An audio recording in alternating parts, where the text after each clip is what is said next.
Bonjour, nous commençons aujourd'hui le deuxième module de notre MOOC sur la santé en Afrique. Lors du premier module, nous avons fait un panorama de la situation sanitaire en Afrique. À partir du troisième module, nous allons détailler des résultats de recherche qui donnent des pistes d'amélioration pour les programmes de santé. Durant ce deuxième module, nous allons nous consacrer plus sur la méthodologie. Il est important déjà de comprendre de quelle recherche on va parler. La recherche en santé, c'est très large. Vous avez de la recherche purement médicale.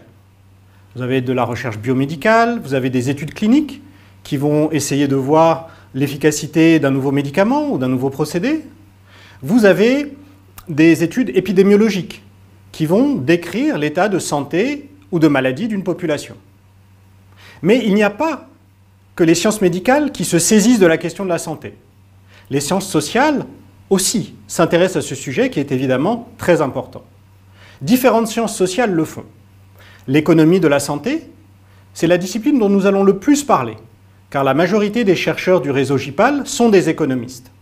Mais nous aurons aussi des éclairages qui pourront venir de la sociologie ou de l'anthropologie. Il y a également une diversité méthodologique. Pour schématiser à l'extrême, on peut distinguer deux types d'études. Les études descriptives et les études causales.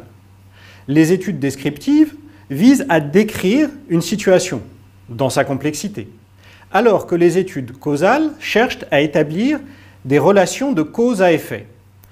Aussi bien les sciences médicales que les sciences sociales pratiquent les deux types d'études. En sciences médicales, par exemple, les études épidémiologiques dont je parlais tout à l'heure sont des études descriptives qui décrivent l'état de santé ou de maladie d'une population. Mais les études cliniques sont généralement des études causales qui vont chercher à établir une relation de cause à effet entre, par exemple, l'administration d'un nouveau médicament sur la santé des gens qui le reçoivent. De même, en sciences sociales, il y a beaucoup d'études descriptives, mais il y a également des études causales. Et ce MOOC va reposer principalement sur ce dernier type d'études, c'est-à-dire des études causales en sciences sociales. Il est très difficile d'établir des relations causales.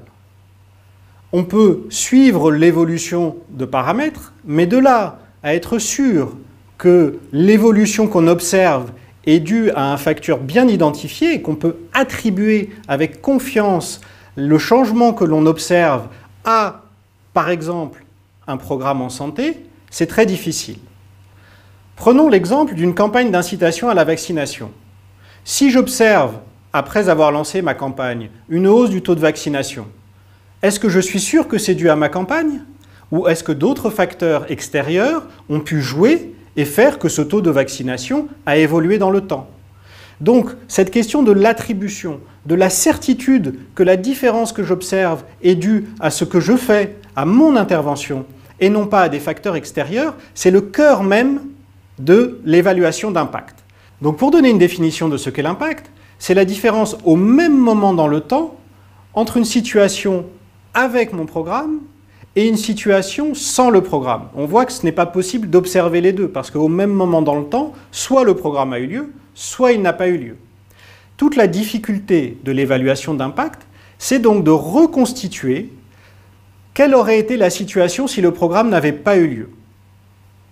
Et cela, c'est méthodologiquement compliqué. C'est ce que nous allons voir au cours de l'unité suivante, c'est les méthodes que l'on a pour essayer de reconstituer ce qu'on appelle le scénario contrefactuel, c'est-à-dire ce qui se serait passé si mon programme n'avait pas eu lieu.